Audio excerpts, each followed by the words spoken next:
Going on, everybody? What's going on? It's Sports Guy here. Not Stock Guy, it is Sports Guy. This is going to take me a little while to get used to, man. I mean, I made a couple videos over here, and it's still going to take me a bit.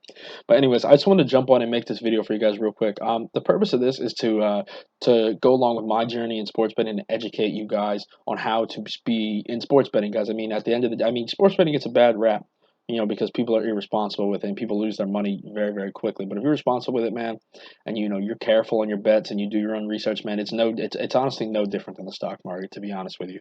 But just a quick recap over here. Let's try to get this channel to 100 subs. We're sitting at 67 right now.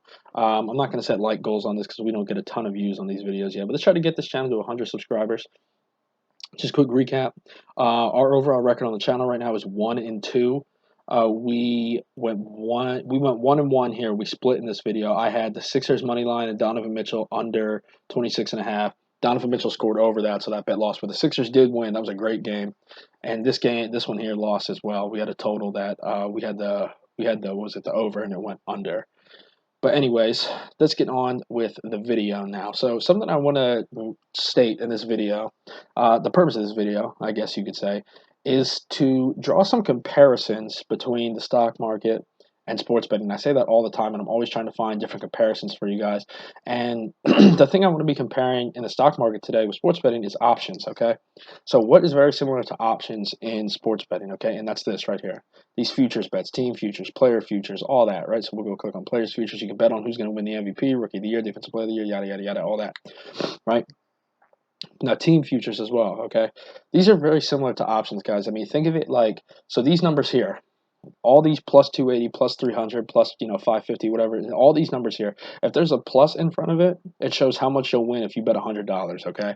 Now this is to win the NBA championship, right? So now compare the Lakers to a stock that is well in the money, right? If you want to buy an option contract that is well in the money, that has a good chance at hitting, the risk is minimized, but you're going to have to pay more to win more, you know what I mean? So like, we'll compare it to this here, right? If say I want to win $1,000, say you want to win $1,000, right? You would have to bet about, let's see what the number is here.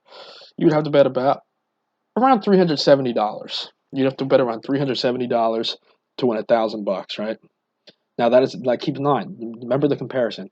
An option call that is deep in the money. Okay, that's what we compared that to. All right, now let's go down here to the Sixers, right? So you want to buy an out of the money option call, right? One that it's a ways away, but it's not in the money yet. There's a little bit more risk involved, right? But here we go. How much will you have to win to bet $1,000 here? Remember, you had to bet $370 some dollars there, maybe a little less, right? If you want to win $1,000 here, you would only have to bet about. Let's see. Let's keep adding it up. You would only have to bet about $84. You have to bet $84 to potentially win $1,000. So your risk can be a lot less to get the same payout. You know what I mean? Now, obviously, this is less likely to happen than this, according to the bookmakers here. But it's the same thing. It's the same thing as options. If you want to buy an option that's deep in the money, you're going to have to pay a heavy premium because there's so much less risk involved. You know what I mean? Versus if you buy one out of the money, you don't have to pay as much, but you can potentially make more if that does get into the money, right? So say you bet the same amount. Say your bet size is $100, right? You bet $100 on this, you could win $1,200, right? You bet $100 on this Lakers one. Let's get the Sixers one out of there. Same bet, same price, $280, right? You almost win $1,000 more betting the Sixers here. Okay. Now I think this is a good bet. Just because you see a big, let me also point something out here. Just because you go down here and you see the Sacramento Kings at plus 25,000 to win the NBA championship, you're like, oh, I bet $100 they can win 25. I can win 25. Brother, the Kings aren't going to make the playoffs. Okay, and they sure aren't winning the NBA Finals. All right. So that doesn't mean just find the biggest number with the plus in front of it. But I'm just saying, I would say a good bet is anywhere within these first two rows here. Right here would be a good bet. My favorite team is the Sixers, so I'm a little biased, so I'm going to be slapping $100 down on the Sixers to win the NBA Finals. I think the Jazz are they're not. I think the Jazz are overrated, to be honest with you. I'd probably flop the Sixers and the Jazz. I think the Sixers are at a great price right now. I really think with how well the Sixers have been playing, the Sixers are the number one seed in the East, and they have the best player, the front runner for the MVP. They have 2 Defensive Player of the Year candidates. I really think this number should probably be around where the Bucks are, to be honest with you. So, I mean, if you think about it, say if they would get down to plus 750, right? But $100, you win 750 versus if you get in now and they win, you win $1,200, right? That's like a $500 swing right there. So that's another thing too, guys. You got to you got to value these teams and see where they're at. See where the books have them at based on where you would have them at. You know what I mean? So that's one way you guys can go about looking at this as well. You're like, well, I think this team is a little overvalued. Like, I think the Jazz are overvalued. You know what I mean? I would not touch the Jazz for a finals bet unless they hit about plus 2,000. You know what I mean? And I probably wouldn't even put $100 on. I'd probably put like 50. I'd probably put $50 to win 1,000.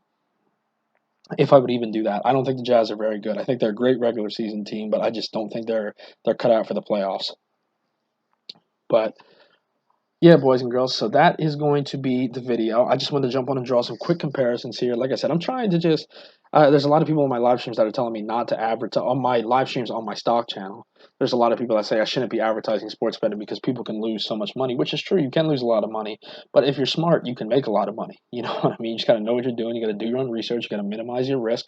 I'm going to be making a video on how much to bet per game. That's probably going to be my next video, like how much you should make per bet and stuff like that.